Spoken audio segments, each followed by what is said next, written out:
ប្អូនហើយហួយគឹងខ្ញុំជៀនយកទៅវត្តស្អែកឆ្អិនហើយនេះបងប្អូនឃើញស្បែកវាល្អហ៎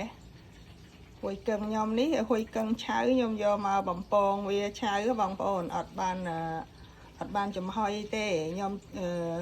ចំហុយអាមុនអស់ហើយខ្ញុំចំហុយអាមុន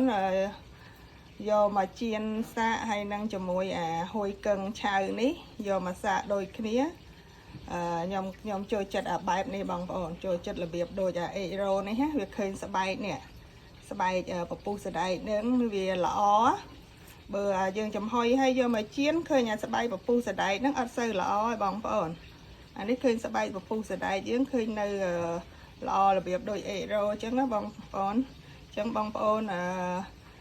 ចូលទៅទស្សនាវីដេអូជាមួយខ្ញុំទាំងអស់គ្នាថាខ្ញុំធ្វើបែបណាហួយគឹងជៀនដូចអេរ៉ូឲ្យស្រួយឆ្ងាញ់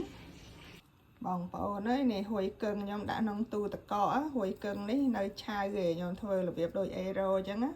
ខ្ញុំចំហុយខ្លះអត់ចំហុយខ្លះចង់ដឹងបំពងវាល្អអត់អានេះ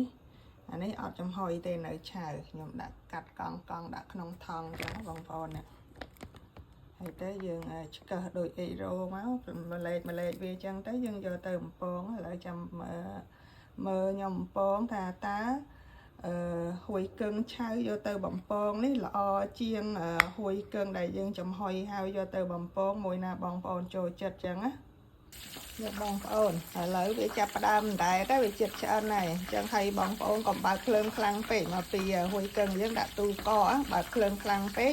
វាធ្វើឲ្យឆាប់ខ្លោចខាងក្រៅខាងក្នុងអត់ឆ្អិនទេអញ្ចឹងយើងបើកភ្លើងតិចមិនថាតិចពេកទេភ្លើងផែប៉ុណ្ណេះបងប្អូនភ្លើងផែប៉ុណ្ណឹងហើយយើងទុកឲ្យវាក្រហមកលាបល្អទៅយើងស្រង់ចេញមកបានហើយឥឡូវនេះហួយគឹងខ្ញុំឆ្អិនហើយបងប្អូនចូលចិត្តវិធីរបស់ខ្ញុំនេះបងប្អូនជួយខមមិនម្នាក់មួយផងណា